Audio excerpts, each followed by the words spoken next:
अस्सलाम वालेकुम साथियों। बिहार के अंदर इस बार विधानसभा का चुनाव इसी साल होना है और यहाँ पर असदुद्दीन ओवैसी की एमआईएम पार्टी काफी ज्यादा मजबूत है। पिछले बार भी एमआईएम पार्टी ने यहाँ पर 5 सीटें जीतकर सबको चौंका दिया था। इस बार पिछले बार से ज्यादा बड़ी ताकत के साथ एमआईएम पार्टी चुनावी मैदान में उतरने जा रही है। बिहार के अंदर एमआईएम पार्टी को और आगे बढ़ाने के लिए खबर यह है कि अख्तुल इमान साहब जो कि एमआईएम पार्टी के बिहार के प्रदेश के अध्यक्ष भी है, वो आमौर से इस वक्त विधायक है। उनके लिए खबर यह है कि वो किसी और सीट से चुनाव लड़ सकते हैं या फिर इमाम पार्टी के कार्यकर्ता जो है उनकी ये मांग है कि अख्तुल इमान साहब किसी और सीट से चुनाव लड़े इस बार। इस बात में कितनी सच्चाई है? क्या अख्तुल इमान साहब किसी और सीट से चुनाव लड़ेंगे या फिर अख्तुल इमान साहब को किसी और सीट से चुनाव लड़ना चाहिए? ये सब समीकरण हम आज आपको समझाते हैं इस वीडियो में। साथ अगर हम बात करें आमौर विधानसभा के अंदर जहां पर अख्तुल इमान साहब इस वक्त मौजूदा विधायक है, यहाँ पर 2020 के विधानसभा चुनाव में असदुद्दीन ओवैसी की पार्टी के टिकट पर अख्तुल इमान साहब प्रत्याशी थे। यहाँ पर उन्होंने तकरीबन 50,000 से ज्यादा वोटों से जीत हासिल करी थी और यहाँ पर कई बार के विधायक रहे हाजी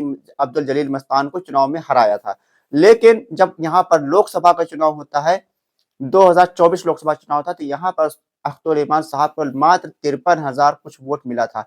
ऐसे में यह कहना मुश्किल है कि इस सीट पर अख्तुल इमान साहब को दोबारा चुनाव लड़ना चाहिए या नहीं लड़ना चाहिए। लेकिन समीकरण जो है पूरी तरह से लोकसभा चुनाव में बदल गया था, लेकिन विधानसभा चुनाव है, विधानसभा चुनाव में समीकरण अलग होते हैं।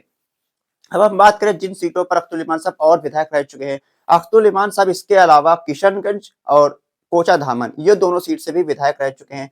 कोचा धामन जो सीट है यहाँ पर अख्तुल इमान साहब का घर भी है, अख्तुल इमान साहब की पैतृक सीट ये कोचा धामन विधानसभा सीट है। यहाँ पर वो सबसे बड़े नेता के तौर पर माने जाते हैं और यहाँ पर उनको हराना काफी ज्यादा मुश्किल समझ में आ रहा है बाकी प्रत्याशियों के लिए। यहाँ पर अगर चुनाव लड़ते हैं तो उनकी जीत 99.9% कंफर्म मानी जा रही है कोचा धामन से अगर चुनाव लड़ते हैं।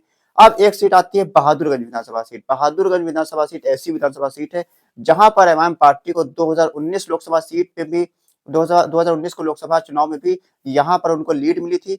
2020 का चुनाव भी एमआईएम पार्टी ने यहां पर जीता था और 2024 के लोकसभा चुनाव में भी एमआईएम पार्टी को यहां पर लीड मिली थी। इस वजह से माना जा रहा है कि बहादुरगंज एक सेफ सीट मानी जा रही है एमआईएम पार्टी के लिए। यहाँ पर कार्यकर्ताओं की मांग ये है कि यहाँ पर अख्तुल इमान साहब खुद आए और बहादुरगंज विधानसभा सीट से चुनाव लड़े और बहादुरगंज का नेतृत्व करें। अब हम बात करते हैं कोचा धामर विधानसभा सीट की जो उनकी पैतृक सीट है, यहाँ पर भी लोगों की मांग है कि अख्तुल इमान साहब खुद चुनाव लड़े। लोग ये क्यों नहीं चाहते कि आमौर से अख्तुल इमान साहब चुनाव लड़े? क्योंकि आमौर विधानसभा सीट एक ऐसी सीट है जो काफी ज्यादा पिछड़े हुए इलाकों में मानी जाती है। अख्तुल इमान साहब यहाँ पर काफी मजबूती से चुनाव लड़े थे और जीत कर आए थे। ऐसे में लोगों के जो उम्मीदें थी उस उम्मीद पर शायद खरा उतरना मुश्किल था, क्योंकि एक ऐसे सीट पर चुनाव लड़ना जो 25-30 साल पीछे सीट हो, उसको डेवलप करना 5 साल के अंदर कोई आसान काम नहीं है। हालांकि अख्तर साहब ने काफी अच्छा काम किया है, काफी अच्छे वहां पर पुलों का निर्माण जो रुका हुआ था, पुलों का निर्माण भी शुरू करवाया है और इस वजह से अख्तुल इमान साहब यहाँ पर काफी लोकप्रिय हैं। हालांकि बहुत से लोगों का कहना है कि यहाँ पर अख्तर साहब ने काम नहीं किया है। हालांकि जो पिछले 25 साल से विधायक थे उनको कभी उन पर उन्होंने उंगली नहीं उठाई, लोगों ने उन पर सवाल नहीं उठाया। हालांकि जो 25 साल तक पिछड़ा रहा इलाका, उस पर किसी ने सवाल उठाने की हिम्मत नहीं करी। अख्तुल इमान साहब कौम का नेता है तो कौम के नेता पर हर आदमी उंगली उठा रहा है। अगर अख्तुल इमान साहब आमौर से चुनाव लड़ते हैं तो यहाँ पर उनके जीत का जो चांस है वो कम रहेगा। हालांकि कोचा धामन और बहादुरगंज से अगर चुनाव लड़ते हैं तो यहाँ पर उनका जीत का जो चांस है वो बढ़ सकता है। अख्तुल इमान साहब को एक मजबूत नेता है, सबसे बड़े नेता बिहार के अंदर पार्टी के हैं, उनको किसी सेफ सीट से चुनाव लड़ना चाहिए। हमारी जो पर्सनल जो ओपिनियन है वो यही है कि अख्तुल इमान साहब को कोचा धामन से चुनाव लड़ना चाहिए, क्योंकि उनकी पैतृक सीट है और उनका जीतना चुनाव में बहुत ज्यादा जरूरी है। अगर वो चुनाव हार जाते हैं तो बिहार के अंदर पार्टी काफी कमजोर हो जाएगी। इस वजह से अख्तुल इमान साहब को एक सेफ सीट पर चुनाव लड़ना चाहिए।